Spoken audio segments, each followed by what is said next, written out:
হাসির রাজা, জ্ঞানের রাজা, রসিক রাজা।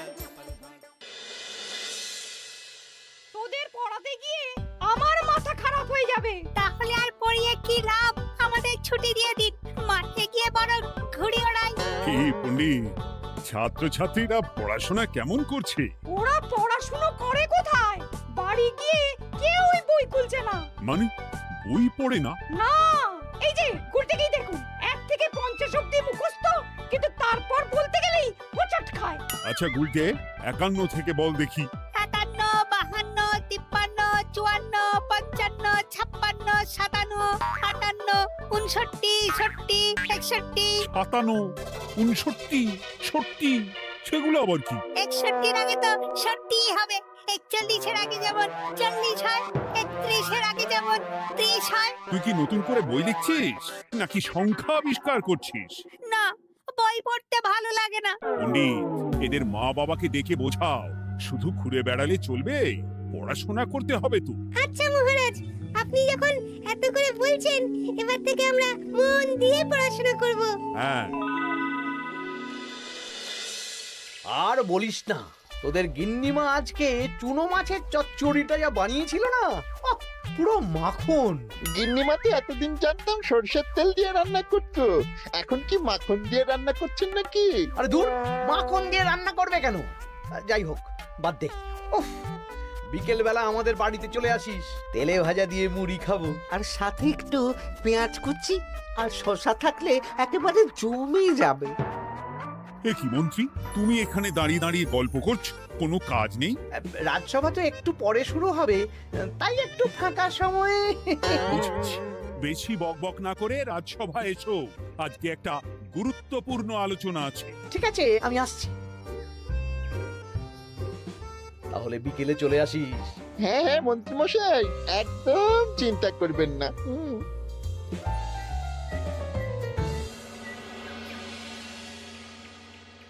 রাজ্যটা তো রসাতলে চলে যাচ্ছে, বাচ্চারা পড়াশুনো করছে না, বড়রা গল্প গুজব করে আড্ডা দিয়ে কাটাচ্ছে। কি করা যায় কিছুই তো বোঝা যাচ্ছে না। কে গল্প গুজব করে আড্ডা দিচ্ছে মহারাজ? কে আবার? আমাদের মন্ত্রী। আমি নিজের চোখে একটু আগেই দেখলাম, বটা ঘটার সাথে সকাল সকাল গল্প জুড়েছে। তাহলে এটা বোঝা যাচ্ছে যে মন্ত্রী মশাইয়ের তেমন কাজ নেই, আর কাজ যখন নেই তখন মন্ত্রী মশাইকে রাজসভায় রাখারও দরকার নেই। হ্যাঁ মহারাজ, গোপাল এটা ঠিক কথা বলেছে। মন্ত্রী মশাই তো কাজের মধ্যে দুটো জিনিসই করেন, অকাজ আর কুকাজ। একদম বাজে কথা বলবে না। গোপালের কথা শুনে এখন আমার নিন্দা শুরু করেছো, তাই না? এই থামো থামো থামো থামো, আমাদের রাজ্যের উন্নতির জন্য একটা সমাধান করা দরকার। এই সময় নষ্ট করা বন্ধ করতে হবে। তাহলে মহারাজ, সবাইকে ফাঁকা সময়ে বই পড়তে হবে, পড়াশোনার মধ্যে থাকতে হবে, কারণ জানার কোনো শেষ নেই। তাহলে কি করা যায় বলো তো গোপাল? আমাদের রাজবাড়ির যে গ্রন্থাগার আছে সেটা তো বহু বছর ধরেই বন্ধ, ওটা খোলার ব্যবস্থা করুন মহারাজ। হ্যাঁ মন্ত্রী, তুমি নিজ দায়িত্বে গ্রন্থাগার খোলার ব্যবস্থা করো। অনেক দিন ধরে ধুলো ময়লা জমে আছে, সব পরিষ্কার করবে, আর পরিষ্কার হয়ে গেলে তোমরা সবাই গ্রন্থাগার থেকে বই নিয়ে পড়বে। বেশ। মন্ত্রী মশাই ভালো ভাষার ফেঁসেছেন। হ্যাঁ, জীবনটা তো শুয়ে বসে গুলতানি দিয়ে কাটিয়ে দিচ্ছেন, না হয় একটু কাজ করবেন আর কি। আর হবে না গল্প গুজব, হবে না ঠাট্টা হাসি। গ্রন্থাগার সাফ করতে গিয়ে মন্ত্রীর হবে হাঁচি কাশি। কথাটা বেশ ভালো বলেছে বিজ্ঞানী। ওনার দুটো কাজ, অকাজ আর কুকাজ। সে তো তুমি প্রসঙ্গ আনলে তাই। বেটারা আমাকে নিয়ে রসিকতা করছে। এই গোপালের বড্ড বার বেড়েছে, এমন চাল চালবো যে কেঁদে কুল পাবে না।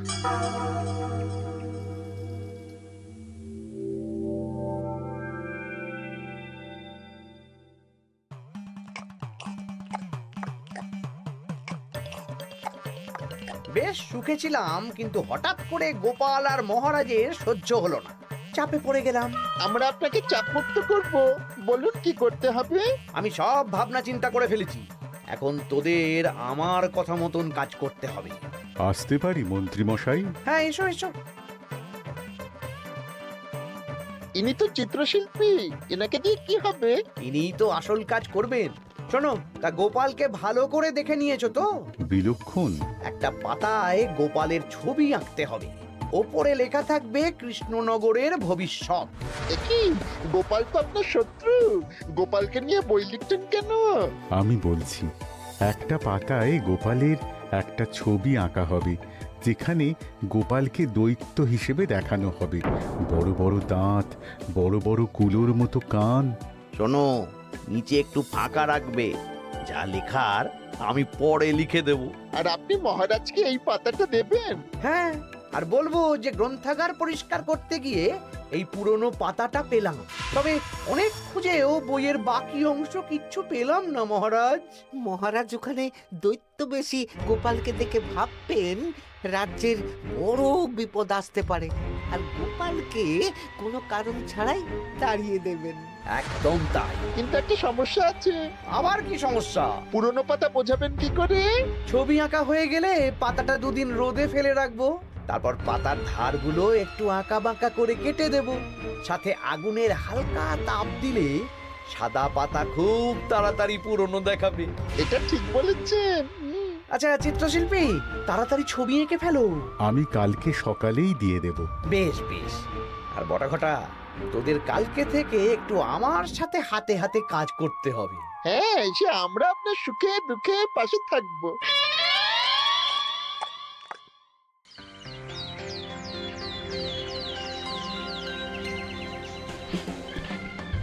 ওপরের তাকগুলো পরিষ্কার কর, ওপরের বইগুলো বড্ড ময়লা। কি মন্ত্রী, কাজ হচ্ছে? কাজ করছেন না, বরং কাজ করাচ্ছেন। কাজ হওয়া নিয়ে দরকার, সে আমি করি বা অন্য লোক, তাতে কি যায় আসে? যায় আসে মন্ত্রী মশাই। আমাদের এই গ্রন্থাগারে এত দামি দামি প্রাচীন দুষ্প্রাপ্য বই আছে, যদি কোনো বই চুরি হয়ে যায় তার দায় কে নেবে? এটা গোপাল ঠিক বলেছে। আমি তো এখানেই আছি, বটা ঘটা সাহস আছে নাকি বই সরানোর? বেশ, তাহলেই ভালো। চলো গোপাল, পাঠশালায় গিয়ে দেখে আসি আজকে কেমন পড়াশুনো চলছে। গোপাল আমাদের ঘুরিয়ে চোর বললো মন্ত্রী মশাই, আর আপনি প্রতিবাদ করলেন না। প্রতিবাদ কি? গোপালকেই দুদিন পরে রাজ্য থেকে বার করে দেব।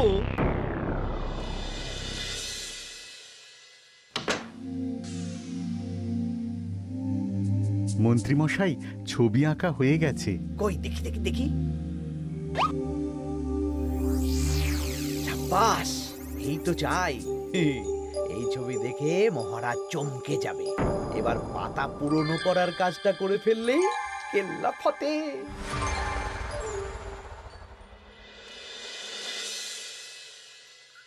তা মন্ত্রী, গ্রন্থাগার পরিষ্কার করার কাজ শেষ? হ্যাঁ মহারাজ, তবে তবে কি? একটা পুরনো বইয়ের পাতা পেলাম। কি? এই এই এই দেখুন মহারাজ, আচ্ছা দেখি। অনেক পুরনো বইয়ের পাতা।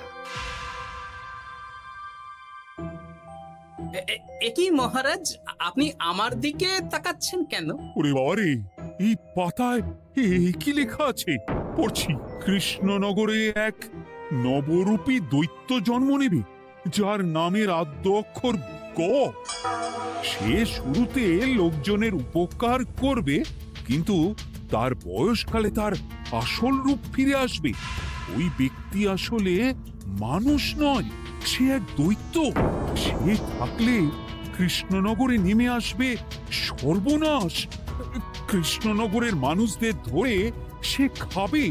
তার আসল রূপের চিত্র প্রদর্শিত করা হলো। কই দেখি মহারাজ।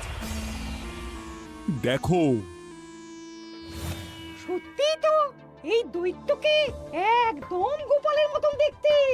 মহারাজ, আমার মনে হয় যে গোপালকে এই রাজ্যে ঠাঁই দেওয়া একদম ঠিক হবে না। কোন দিন গোপাল মানুষ থেকে দৈত্য হয়ে আমাদের খেয়ে নেবে বলা তো যায় না। উল্টো পাল্টা কথা বলবেন না মন্ত্রী মশাই। ওই দেখুন মহারাজ, গোপাল কেমন রেগে উঠছে। এক্ষুনি দাঁত বেরোলে কিন্তু হিতে বিপরীত হয়ে যাবে। আরে কিসের হিতে বিপরীত? কই দেখি। দেখো দেখো, এ তো কোনো দুষ্প্রাপ্য বইয়ের পাতা, তাই মিথ্যে কথা লেখার সম্ভাবনা কম। বিশ্বাস করুন মহারাজ, আমি দৈত্য নই, আমাকে ফাঁসানো হচ্ছে। গোপালকে দূর করুন মহারাজ। কোনো অঘটন ঘটে গেলে কিন্তু আমাকে বলতে পারবেন না যে আমি আগে থেকে সাবধান করিনি। হ্যাঁ গোপাল, তুমি আর এই রাজ্যে থেকো না, আজ রাত্রেই চলে যাও।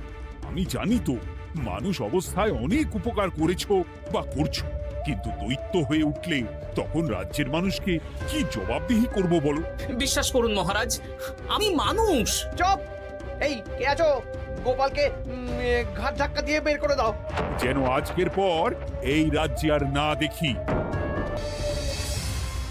মহারাজ এসব বিশ্বাস করলেন? মন্ত্রী মশাই জোর খাটালেন যে, কি আর করা যাবে। এখন যতদিন না কোনো উপায় হচ্ছে এই রাজ্যের বাইরেই থাকতে হবে। তবে কি? একটা সন্দেহ হচ্ছে বুঝলে। আগের বছর যখন বেতন বেড়েছিল, রাজসভা থেকে একটা চিঠি দিয়েছে, সেটা আছে? হ্যাঁ, আছে তো। দাও তো, যাওয়ার পথে একটু বিজ্ঞানীর বাড়িতে যাব বুঝলে।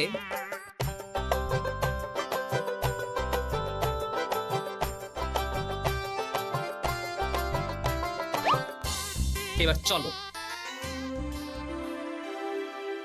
আমিও বুঝতে পারছি গোপাল, এটা গভীর ষড়যন্ত্র। শোনো, তুমি একটা কাজ করো। ওই পাতার লেখাটা দেখে আমার মনে হলো হাতের লেখাটা খুব চেনা চেনা। তুমি একবার এই চিঠিটার সাথে মিলিয়ে দেখো তো। মন্ত্রী মশাইয়ের হাতে লেখা চিঠি। বেশ, আমি তাহলে কায়দা করে পাতাটা নিয়ে এসে পরীক্ষা করব। তা কোথায় থাকবে এখন? কদিন ওই শ্বশুর বাড়ি, আর আমি তোমার সাথে দেখা করার জন্য রোজ রাতে আসবো। বেশ।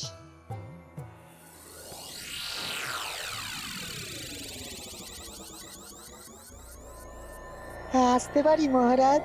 বিজ্ঞানী, এসো এসো এসো। বলছি মহারাজ, পাতাটা চাই, আজকে রাতের জন্য দেবেন? হ্যাঁ, নিয়ে যাও নিয়ে যাও। ওই পাতা দেখলেই আমার ভয় লাগছে।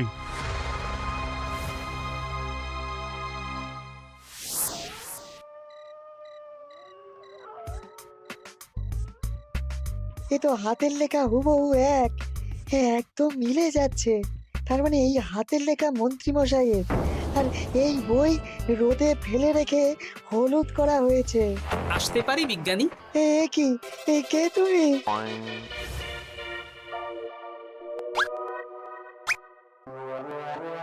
গিন্নির পুরনো শাড়ি পরে নারী সেজে এলাম, কেউ জানতে পারলেই বিপদ। এ কোনো বিপদ নেই, তোমাকে মন্ত্রী মশাই ফাঁসিয়েছেন। ওনারই হাতের লেখা, আর ওটা রোদে ফেলে আর উষ্ণ তাপে রেখে পাতা হলুদ করা হয়েছে। জানতাম এইরকমই কিছু একটা হবে।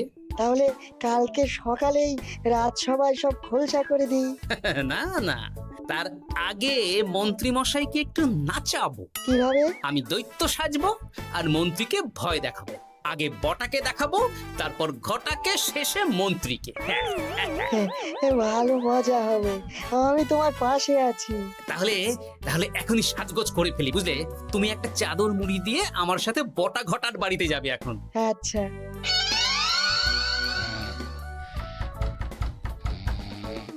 হে, এক ঘটা দেখ না।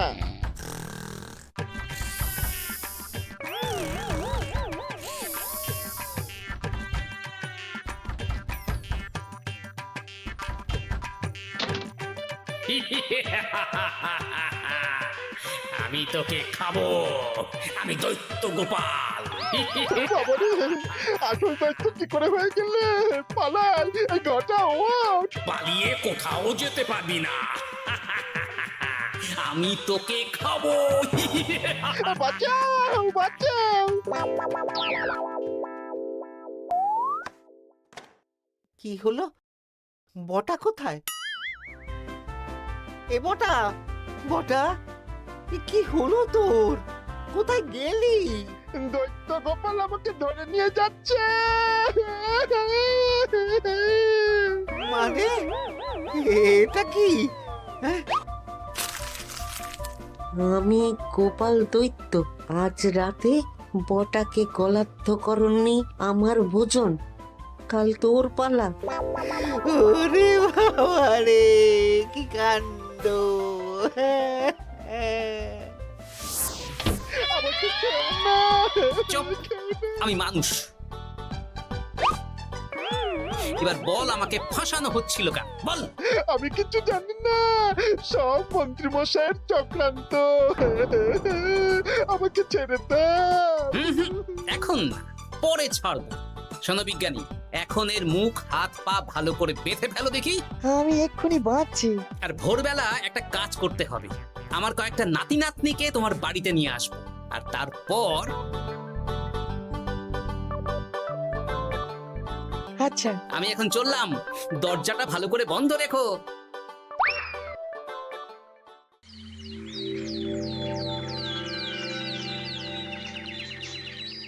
কি সব উল্টো পাল্টা বলছিস? সত্যি কালকে গোপালের দৈত্য এসেছিল। আরে গোপাল তো রাজ্য ছেড়ে চলে গেছে, আমি কড়া পাহারা বসিয়েছি। গোপাল এই রাজ্যে আর ঢুকতেই পারবে না। কিন্তু ওর দৈত্য এসেছিল। আরে দূর, তুই স্বপ্ন দেখেছিস। সকাল সকাল মাথা খারাপ করাস না ঘটা, কাজ আছে। সত্যি বলছি। চুপ!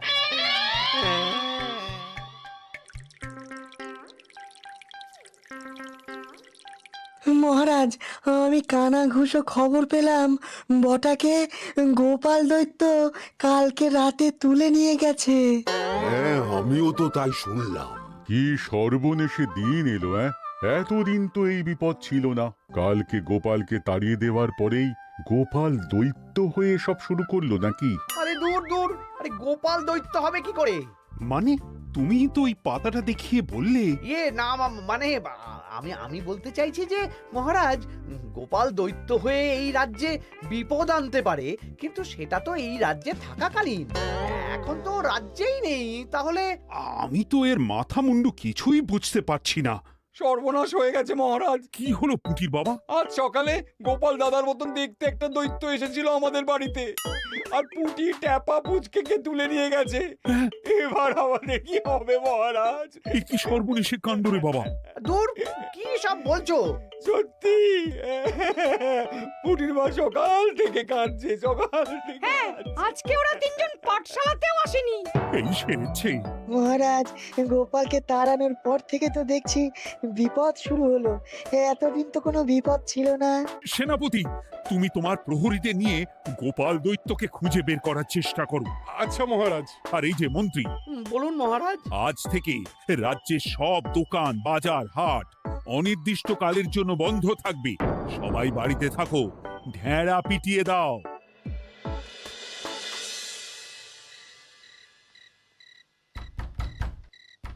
কে? আমি দরজা খুলবো না। এই দরজা খোলো। আমি আমি বিজ্ঞানী।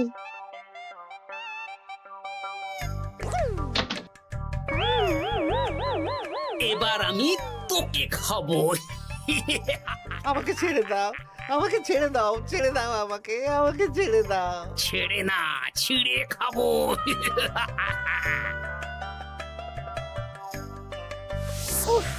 এই তো দাদু চলে এসেছো। এরকম শুয়ে বসে থাকতে ভারী মজা। এ কি বটা, তোর কিছু হয়নি? না না, কাল একটু ভয় পেয়েছিলাম। না, কিছু হবেও না। এই মন্ত্রীর সব চক্রান্ত ধরা পড়ে গেছে।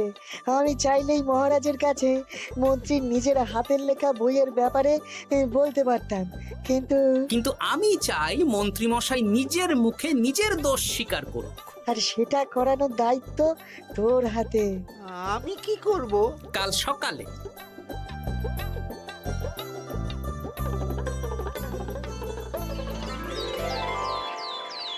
কালকে আবার ঘটাকে তুলে নিয়ে গেছে। ও সেনাপতি, তুমি কি করছো? আমি তো দেখতে পাইনি গোপালকে। দূর! মহারাজ, মহারাজ, কি ঘটা, কি অবস্থা তোর? ও অনেক কষ্টে পালিয়ে এসেছি। গোপাল খেতে গিয়েও খায়নি আমাকে। মানে মানে ও বলছে আপনাকে খেতে চায়। গোপাল কি দৈত্য নাকি যে আমাকে খাবে? হ্যাঁ, ভয়ানক দৈত্য। এই তো আমি পাতাটা এনেছি, দেখো তো একবার। হ্যাঁ হ্যাঁ হ্যাঁ, এইরকম। ওরে বাবা, কি ভয়ানক! এই গোপালটা কি শুরু করেছে বলতো? গোপাল দৈত্য হবে কি করে? এই ছবির নিচের লেখাটা তো আমার, তুই জানিস না নাকি? ইয়ে না মানে কিছু না কিছু না। তোমার লেখা মানে? না না, আমার লেখা না, মানে আমি খুঁজে পেয়েছি আর কি। আপনি সত্যি না বললে আমার কাছে কিছু প্রমাণও আছে মন্ত্রী মশাই, যে এই পাতার লেখাটা আপনার। হ্যাঁ, এটা মন্ত্রী মশাইয়ের লেখা, আমি সব জানি। এই তোকে বলতে বলেছি। না না না না না, এবার আমি বলবই। আগে আমার প্রাণ, তারপর আপনার মান। মন্ত্রী মশাই এই পাতাটা নিজে লিখেছেন, আর গোপালের ওই ভয়ানক ছবি একজনকে দিয়ে আঁকিয়েছেন। রোদে রেখে ও আগুনে উষ্ণ তাপে পাতাটা হলুদ করেছেন, আর ধারগুলো আঁকা বাঁকা করে কেটেছেন যাতে দেখে পুরনো মনে হয়। সব বাজে কথা। কোনো বাজে কথা না। এই দেখুন মহারাজ, মন্ত্রীর হাতের লেখা একটা চিঠি আর বইয়ের লেখা একদম এক।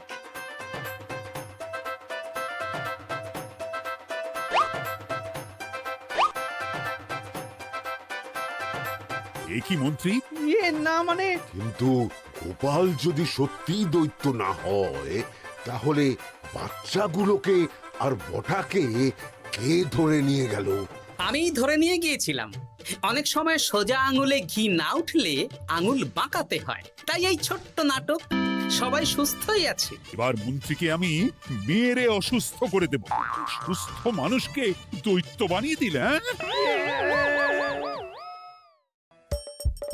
হাসির রাজা, জ্ঞানের রাজা, রসিক রাজা।